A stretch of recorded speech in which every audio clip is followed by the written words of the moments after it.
If you're looking to get a HDB resale flat using a HDB loan, you may be impacted by the latest HDB cooling measures. If you're going for a bank loan, then you won't be affected much. So the government just announced in 2021 that the HDB loan to value limit has been reduced from 90% to 85%. While it doesn't seem like a lot, like 5% only, right? But it requires tens of thousands of dollars which could pay for a renovation. For example, if a HDB resale unit is valued at $600,000 and a home buyer has a maximum loan amount of $540,000 only, then in theory, in the past, they could enjoy a cashless purchase if the grants and the CPF, fully cover the balance $60,000. But now the loan to value limit is $510,000 or 85% of $600,000. So the buyer either has to find another $30,000 in cash or CPF or find a cheaper unit valued at $400,000, working backwards using 15% to represent the $60,000 in cash or grants or CPF to enjoy the same cashless experience. But overall, I believe that this cooling measure puts downward pressure on resale buyers' offers because we will have to reconsider whether we would want to put out extra cash just for the same unit.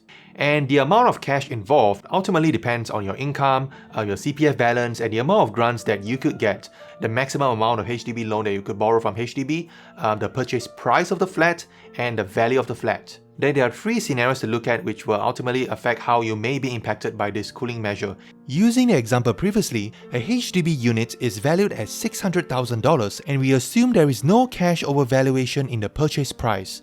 Let's say your maximum HDB loan amount is $550,000. This is the maximum amount you could borrow from HDB to buy a HDB flat, which is based on your income level.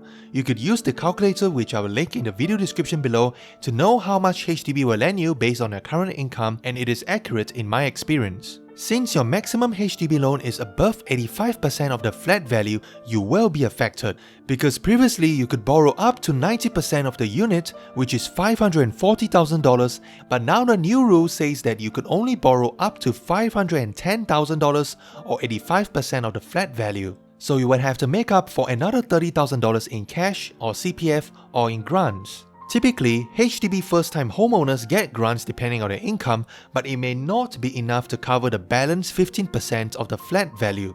So in most cases, I think that due to this HDB cooling measure, people need to cough out about 5% more in cash or in CPF for the unit. The second scenario is when there is no COV again and your max HDB loan is below 85% of the flat value. Then you are likely not impacted. Using the same example, if you want to buy the flat valued at $600,000 but your maximum HDB loan amount is only $500,000 based on your income, then to buy this unit, you will need at least $100,000 in cash, CPF or grants to make up for the balance. Since 85% of the flat value is $510,000, which exceeds your max loan amount, you won't be impacted because you could only borrow up to $500,000. And you still have to settle the same amount of balance of $100,000 in cash, CPF or grants. Now what if there is a pesky cash overvaluation? You may still be impacted, just that you need to pay extra cash to pay for the cash overvaluation first.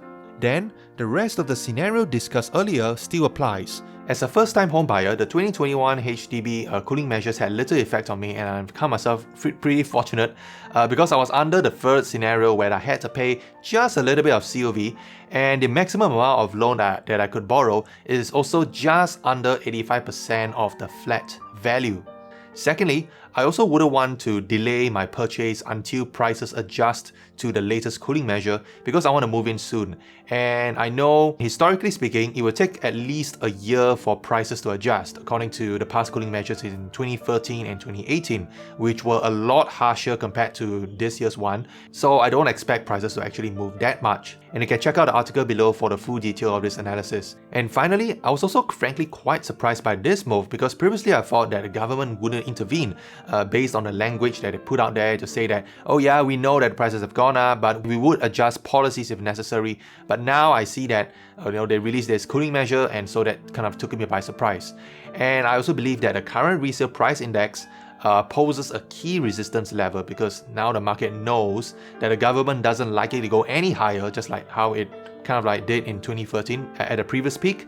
And any increases beyond here would probably be punished by even more cooling measures by the government. So the only way for the price to go is to go either sideways or to go down just by a little bit. But yet, I still feel kind of like regretful and unlucky that I have to buy a unit at the top of the market. Like how I wish that I was like at the trough of the market in 2017 or so, where there were like plenty of supply of HDBs in the market. Or even better, how I wish I could just BTO, right? And I could just avoid all this mess. But yeah, time isn't exactly in my favor. And as I've said in one of my previous videos, I shouldn't wait for prices to adjust because they probably wouldn't. And I think that overall I should be fine as long as I reduce my cash exposure using a HDB loan compared to a bank loan and put more cash into work in my investment portfolio, which should outperform in the long run and pay for the flats hopefully. But overall, I think it's still a good move by HDB as HDB prices have clearly ran up like 20 to 30% over the past year. So it's about time to cool the market and avoid like a big correction later on. Plus, the United States Federal Reserve also said that it may be raising interest rates soon next year, and the rest of the world, including Singapore, may follow. So a lower loan-to-value HDB loan means that people are unable to borrow as much as they did before, so that will reduce over-leveraging in the market and promote overall housing affordability by hopefully keeping the prices of HDBs down. And I also see a comment from my previous video from someone who would like me to document my renovation journey and choosing of my interior designer and the furniture and all of that, moving in and adapting to a new place. I think that's going to be very exciting to document. It's quite scary at the same time, because it's like paying such a huge sum of money, and yet there's so much that I still don't know about it, and I have to trust someone out there to do it for me. So I think certainly that's a lot to learn over there. So thanks for watching again. I'll see you in my next video.